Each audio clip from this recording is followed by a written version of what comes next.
West Bengal state ইউনিভার্সিটিতে তোমরা যারা ফোর্থ সেমিস্টার হিস্ট্রি অনার্সে পড়াশুনো করছো বা মেজরে পড়াশুনো করছো, তোমাদের যে DS7 পেপারটি রয়েছে সুলতানি যুগের ভারতের ইতিহাস, এই পেপারটির 2026-এর যে শর্ট প্রশ্নগুলো পরীক্ষার জন্য ইম্পর্টেন্ট রয়েছে, সেই শর্ট প্রশ্ন ও তার উত্তর নিয়ে আলোচনা করবো এই ভিডিওতে।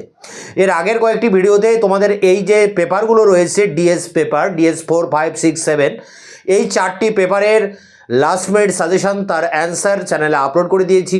এছাড়া বাকি তিনটি পেপারের যে শর্ট প্রশ্ন সেগুলো চ্যানেলে আপলোড করে দিয়েছি, তার লিঙ্ক থাকবে এই ভিডিওর ডেসক্রিপশন বক্সে। এখন আমরা দেখে নেব DS7 অর্থাৎ সুলতানি যুগের ভারতের ইতিহাসের উপরে 2026-এর সাজেশন অনুযায়ী শর্ট প্রশ্নগুলো কি রয়েছে এবং তার উত্তরগুলো কি রয়েছে। আমি অন স্ক্রিনে তুলে ধরছি, সেই জায়গা থেকে তোমরা খাতায় নোট ডাউন করবে। West Bengal state university fourth semester history major DS7 short question answer 2 নম্বরের প্রশ্ন উত্তর।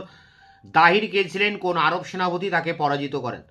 সিন্ধুতে আরব আক্রমণকালে সিন্ধুর রাজা ছিলেন দাহির। আরব সেনাপতি মোহাম্মদ বিন কাসিম সিন্ধুর রাজা দাহিরকে পরাজিত করেন।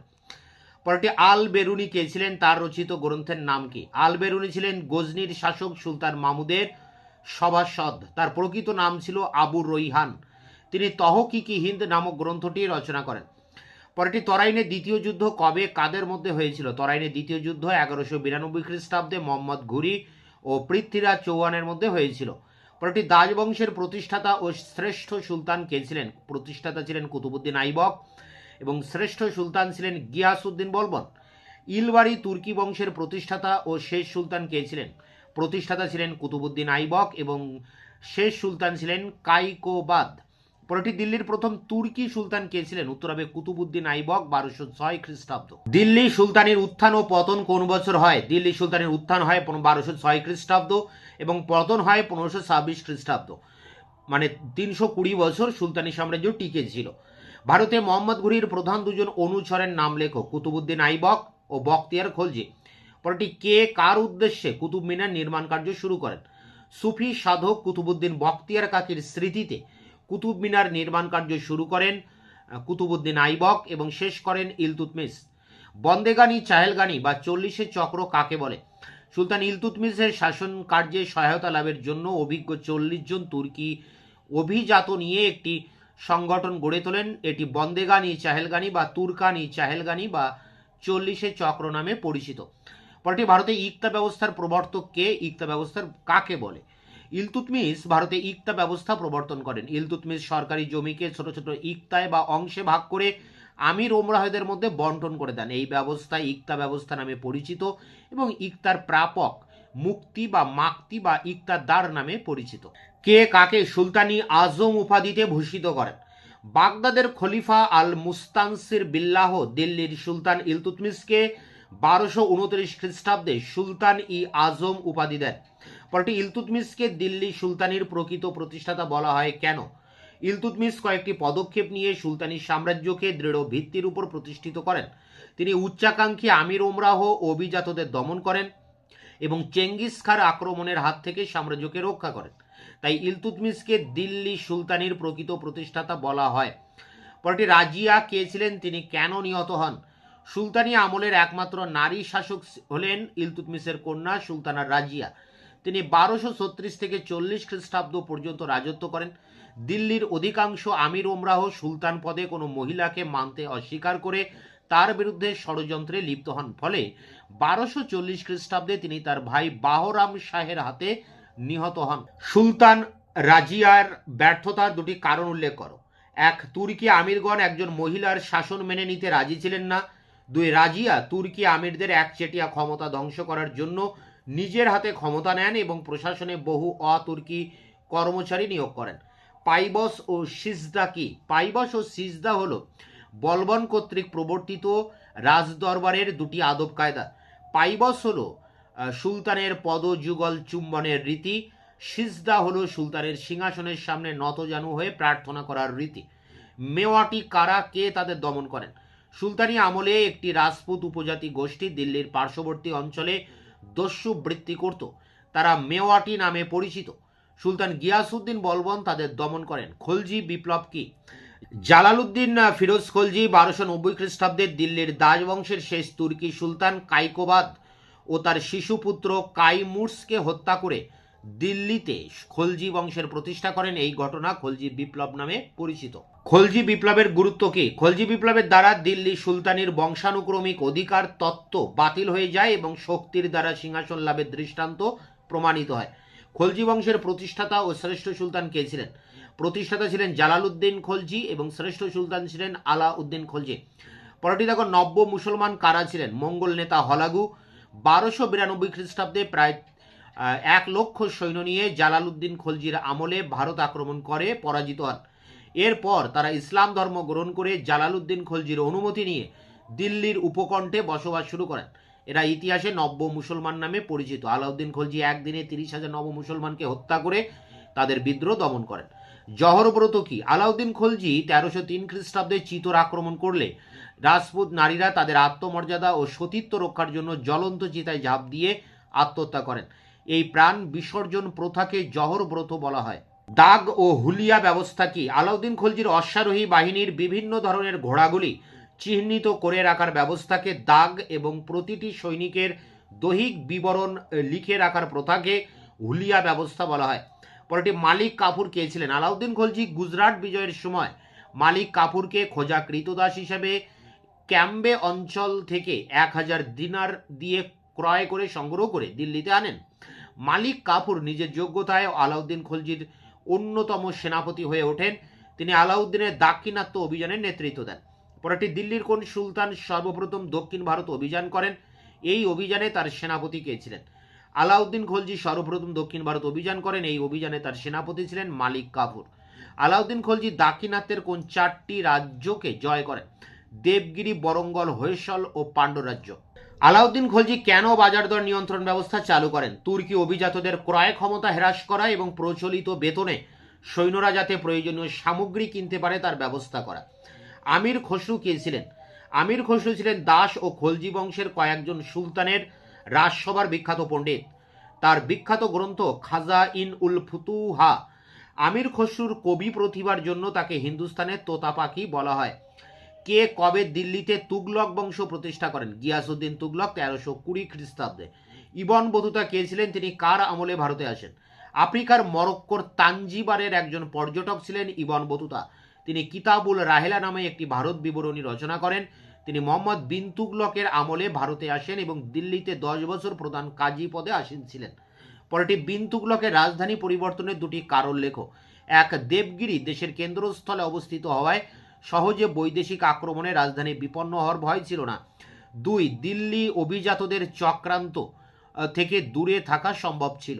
এই কারণে মোহাম্মদ বিন তুগলক রাজধানী দেবগিরিতে পরিবর্তন করেন। বিন তুগলকের তামার নোট প্রচলনের দুটি কারণ লেখো।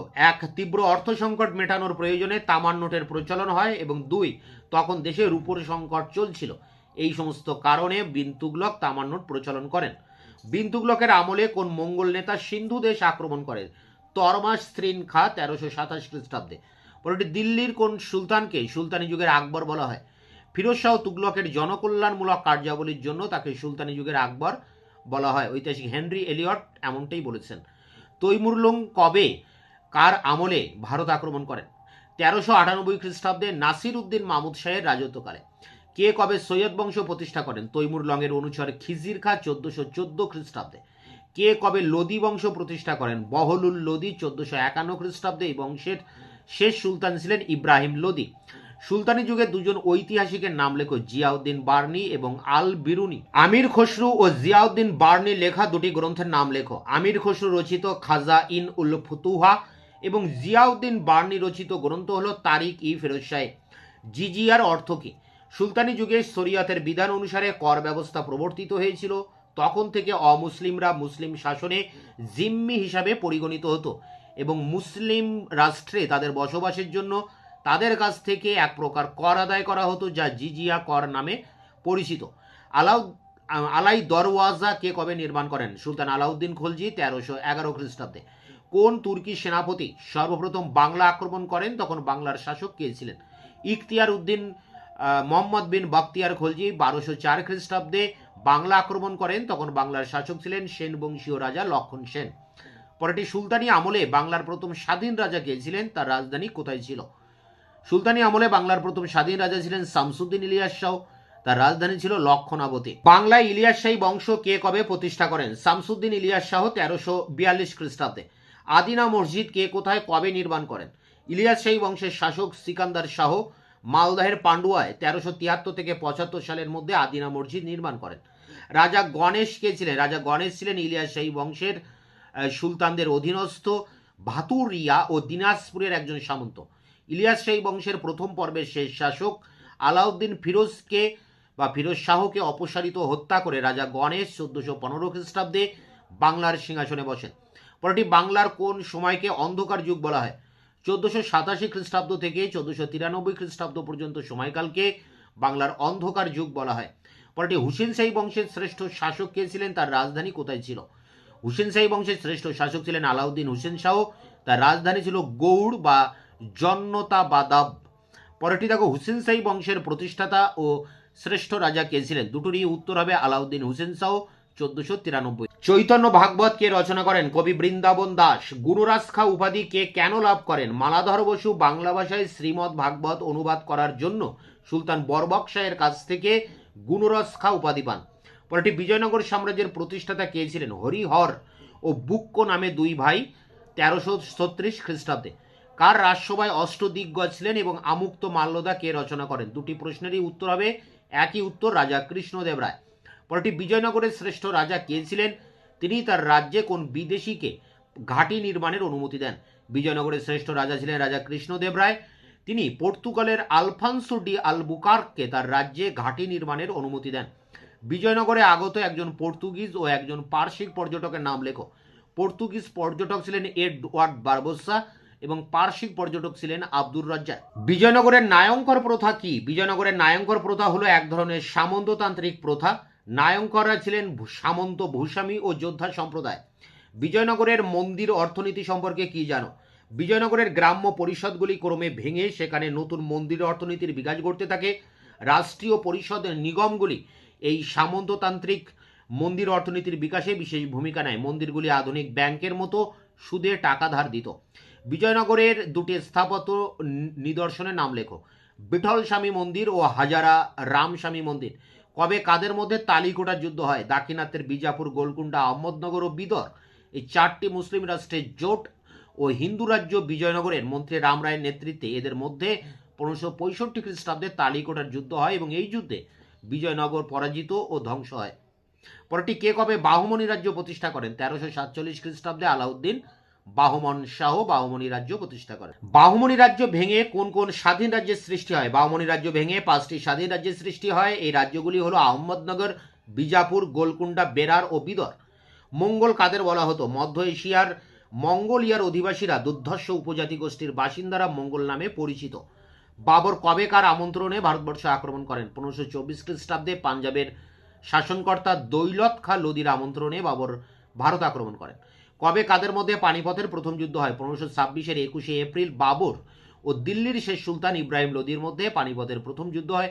খানুয়ার যুদ্ধ কবে কাদের মধ্যে হয়? 1527-এর 17ই মার্চ মোগল সম্রাট বাবর ও রানা সংগ্রাম সিংয়ের মধ্যে খানুয়ার যুদ্ধ হয়। ঘরঘরার যুদ্ধ কবে কাদের মধ্যে হয়? 1529-এর 6ই মে মোগল সম্রাট বাবর এবং বিহারের শের খা ও জৌনপুরের মামুদ লোদির মিলিত বাহিনীর মধ্যে ঘরঘরার যুদ্ধ হয়। এই তিনটি যুদ্ধ অর্থাৎ ঘরঘরা, খানুয়ার এবং পানিপথের যুদ্ধে বাবরই জয়লাভ করেন। হুমায়ুন কোন যুদ্ধে শেরশাহের কাছে পরাজিত হন? 1539-এ চৌসার যুদ্ধে এবং 1540 খ্রিস্টাব্দে বিল্লো গ্রামের যুদ্ধে হুমায়ুন আফগান নেতা শেরশাহের কাছে পরাজিত হন। কবুলিয়াত পাট্টা কি? সরকারের জমি জরিপ করে দেওয়া জমি থেকে সরকার যে রাজস্ব পাবেন তা নিয়মিত জমা করার অঙ্গীকার করে কৃষক একটি পত্র দিত, একে বলা হতো কবুলিয়াত অর্থাৎ কবুল করা। আবার জমির পরিমাণ, প্রজার নাম, সত্ত্ব, কত রাজস্ব দিতে হবে তার উল্লেখ করে সরকার প্রজাকে একটি দলিল দিত, একে বলা হতো পাট্টা। শেরশাহ এই ব্যবস্থা চালু করেন। হিমু কে ছিলেন? আফগান শাসক মোহাম্মদ আদিল শাহের হিন্দু সেনাপতি ছিলেন হিমু। হুমায়ুনের পুত্র আকবর 1556 খ্রিস্টাব্দে পানিপথের দ্বিতীয় যুদ্ধে হিমুকে পরাজিত নিহত করে আফগান শক্তিকে ধ্বংস করেন। বৈরাম খা কে ছিলেন? মোগল সম্রাট হুমায়ুনের বিশ্বস্ত একজন অনুচর ও নাবালক ও আকবরের অভিভাবক ছিলেন বৈরাম খা। সুলতানি যুগে ভূমিদান ব্যবস্থাকে কি বলা হয়? ওয়াকফ বা ইনাম। আলাউদ্দিন খলজি তা বাজেয়াপ্ত করেন। সুলতানি যুগে গড়ে ওঠা দুটি বাণিজ্য কেন্দ্রের নাম লেখো। উত্তর পশ্চিম ভারতের মুলতান এবং উত্তর ভারতের দিল্লি। সুলতানি আমলে দুজন ভক্তিবাদী সাধকের নাম লেখো। শঙ্করাচার্য, রামানন্দ, রামানুজ, নামদেব, চৈতন্যদেব, নানক, কবির, মীরাবাই প্রমুখ। সুফিরা কোন বছর ভারতে প্রবেশ করে? তারা কোন সঙ্গীতের স্রষ্টা ছিলেন? সুফিরা খ্রিস্টীয় 10ম শতকে ভারতে প্রবেশ করে। সর্বপ্রথম উল্লেখযোগ্য সুফি সাধক মঈনুদ্দিন চিশতি 1192 খ্রিস্টাব্দে আফগানিস্তান থেকে ভারতে আসেন। সুফিরা সম বা সমাজ সঙ্গীতের স্রষ্টা ছিলেন। দেখো, এখানে প্রথম উল্লেখযোগ্য সুফি হিসাবে মঈনুদ্দিন চিশতি 1192 অর্থাৎ দ্বাদশ শতকে ভারতে আসছেন। তা সত্ত্বেও কিন্তু 10ম শতকে সুফিরা প্রথম ভারতে এসেছিলেন। দুজন সুফি সাধকের নাম লেখো। আল গজালি, খাজা জালাল, মঈনুদ্দিন চিশতি, নিজামুদ্দিন আউলিয়া, সিয়াবুদ্দিন সুরাবর্দী, নাসিরুদ্দিন চিরাগ, হামিদ উদ্দিন নাগরি, বখতিয়ার কাকি, হজরত ফরিদুদ্দিন, হজরত কাজী নূর উদ্দিন প্রমুখ। দোহা কি? এগুলো কোন ভাষায় লেখা? 2 পঙ্ক্তির উপদেশ বা 2 লাইনের উপদেশ বা নীতিমূলক কবিতাকে দোহা বলে। কবির হিন্দি ভাষায় দোহা রচনা করেন। ভারতে দুটি সুফি সিলসিলার নাম লেখো। চিশতি ও সুরাবর্দী। চিশতি সম্প্রদায়ের প্রতিষ্ঠাতা মঈনুদ্দিন চিশতি, সুরাবর্দী সম্প্রদায়ের প্রতিষ্ঠাতা শেখ শিহাবুদ্দিন সুরাবর্দী। রামানন্দ ও কবির কে ছিলেন? রামানন্দ ছিলেন রামানুজের শিষ্য এবং কবির ছিলেন রামানন্দের প্রধান শিষ্য। আলবার ও নায়নার কারা ছিল? বৈষ্ণব ধর্মের অনুরাগী তামিল ভক্তিবাদী সম্প্রদায় আলবার এবং শৈব সম্প্রদায় নায়নার নামে পরিচিত। কে সূর্য মন্দির নির্মাণ করেন? পূর্ব গঙ্গবংশের প্রথম নরসিংহ 13শ শতাব্দীতে উড়িষ্যার পুরী জেলার কোণার্কে সূর্য মন্দির নির্মাণ করেন। কে কবে উড়িষ্যার জগন্নাথ মন্দির নির্মাণ করেন? গঙ্গরাজ অনন্ত বর্মন চোড় গঙ্গ জগন্নাথ মন্দিরের নির্মাণ কার্য শুরু করেন এবং রাজা তৃতীয় ভীমপাল মন্দিরের নির্মাণ কার্য শেষ করেন। তো এখানে 80টি প্রশ্ন রয়েছে। শেষ প্রশ্ন উড়িষ্যার জগন্নাথ মন্দির দিয়ে শেষ হলো। তো এই প্রশ্নগুলো কোনো না কোনো বছর কিন্তু পরীক্ষায় এসেছে। প্রতিটা প্রশ্ন ইম্পর্টেন্ট। এখানে এমন কোনো প্রশ্ন নেই যে প্রশ্নটা কোনো বছর পরীক্ষায় আসেনি। তাই এখানে 80টা প্রশ্নই কিন্তু ইম্পর্টেন্ট প্রশ্ন। প্রতিটা প্রশ্ন ভালো করে করবে। এর মধ্যে আশা করি তোমরা প্রশ্ন কমন পেয়ে যাবে। তোমাদের বাদবাকি অন্যান্য পেপারেরও শর্ট প্রশ্নের অ্যান্সার চ্যানেলে আপলোড করা আছে, তার লিঙ্ক থাকবে ভিডিওর ডেসক্রিপশন বক্সে। দেখা হচ্ছে অন্য ভিডিওতে।